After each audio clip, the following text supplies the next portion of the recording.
Welcome back to Area DMG. I'm your host, Will Wesley, the Mile High Mouth. And for today's episode of Suki Nihon for Area DMG, we are looking at episode 4, the final episode of Corpse Party Tortured Souls. A moment of silence for those who have passed away. Okay, silence over. Anyways, the 3 remaining students go looking for the teacher, because they don't know what happened to Yui, and Sachiko. They run into a diary in the infirmary, which appears to be written by Sachiko's mother. Shinozaki confronts Naho with the truth and causes her to collapse. Naomi and Mokuda read the diary from Sachiko's mother, which may contain the secret of getting Sachiko to apologize, which will end the curse. Naomi and Mokuda run into the headmaster and discover that he is reliving his death over and over again. Like we said, we find out that the headmaster also killed Sachiko. Accidentally killed Sachiko's mother. Whoops, down the stairs. Actually, down the stairs in an attempted, geek. And then Sachiko sees it, and the headmaster's like, well, we can't have that. Yeah. Oh, boy. So, Yui finds Shinazaku, and falling debris does Yui in. And just you're like, oh, good lord. That's awful. Yeah. Naomi and Mokuda get separated by a ghostly apparition. Naomi gets pulled aside into a video room to keep her from becoming further corrupted, apparently. She's made to watch what really happened to Naomi, and it's unexpected and really terrible. Our heroes confront Sachiko. They find Sachiko's body. They do the appeasement ritual. They also perform the releasing charm, and things happen. They release and fix Sachiko, and then they go to do the charm and return to their school.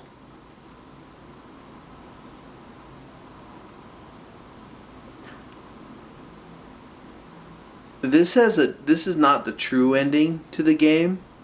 This is one of the bad endings. And it's one of the bad endings that leads into one of the sequels. So I was like,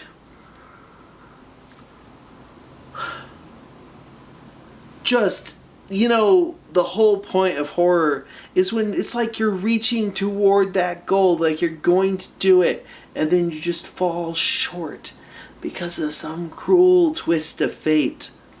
And that's what makes effective horror. Effective horror is the stumbling around. It's the last words. It's death and nihilism. True horror, real horror, is never happy. There are no happy endings in horror. Either everyone dies, or they are irreparably damaged by the events that happen to them. Look at some of these horror movies like The Devil's Backbone, or The Sixth Sense, or what was a good one recently? I liked Lights Out. I know that's kind of, it's got jump scares, and that one kind of has a sort of happy ending. Kind of. No, it doesn't. That one actually does not have a happy ending. That one, I won't spoil that. It's not in theaters still, but you should definitely check it out. It'll be on Blu-ray soon. That one's good too. I liked it.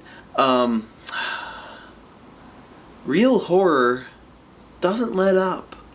There are no happy endings. There are no good things. There's no dawn. The sun rises, and it just illuminates the bodies of those who have died. True horror, the true spirit of terror, is knowing that you tried your best and then you failed. It's knowing that you did what you could, the best you could, and it was not enough. It's knowing that a horrible thing, a horrible fate, an end, a waste, some sorrowful truth, which is, by the way, the name of this episode, happens. And there was nothing you could do about it. It's reaching out to that other person's hand and watching them be pulled back into the void. And they just slip through your fingers. That's what I like about Doctor Who, actually. There's quite a bit of good horror genre stuff in that, where you've got a bit of cosmic horror, and then you've got some fantastic ones where you're like, oh, this is the last time we see that character. It's got some fantastic elements. Those are my favorite parts. I actually enjoy material that's a little bit disturbing. I like horror films. And the reason I like them is that sense that the characters did what they could, and then they fell short. There's no happy ending when the credits roll. I mean, there are some shows like, okay, a good one would be like Coraline or Paranorman. Those are horror genre films, but they have enough of a thing where there is a price to pay for it. They stick with you, even though they technically have good endings. They stick with you because horror is about affecting you, about making you uncomfortable. And Corpse Party does a tremendous job about that. I would say this is a pretty good one to check out if you're a fan of horror. Other ones would be like Mononoke. That's Mononoke, not Princess Mononoke, Mononoke. I would also recommend Boogie Pop Phantom. I would recommend Paranoia Agent. I would recommend Higurashi no Koro ni, or rather When They Cry. I would recommend Elfin Lied or Devil Hunter Yoko for some reason. There are so many different great animated horror films, especially in anime. I mean, stuff like Hellsing, for example.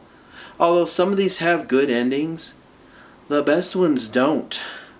Not everything works out properly. There is always a price to pay for it. And that's what makes good horror. I hope you've liked this series of these 4 and my exploration of these particular animated shows, mainly because I just wanted to talk a little bit about what makes horror fantastic and why these are pretty good. I know they don't have the best of pacing, and I know there's not a lot of characterization, but they're supposed to get you interested in the game. The game is out pretty soon, actually. This October 2016, it'll be out in English, and it's definitely worth checking out. I really liked the game on the PlayStation Portable. I really liked the PlayStation Vita game, which I think was a Book of Souls or so. Yeah, I like this franchise, and if you're a fan of horror, you need to check out this franchise. Especially if you love binaural audio. A lot of these games have directional 3D audio, meaning you pop on your headphones and then you'll hear stuff over here, you'll hear stuff back here, you'll hear stuff over here, like, woo. It's crazy good. The audio is spot on, the animation is brutal. The stuff that happens, you actually feel bad a bit for Sachiko, even though Sachiko commits horrific murders and torture. But that's because she died with so much hatred and sadness in her heart.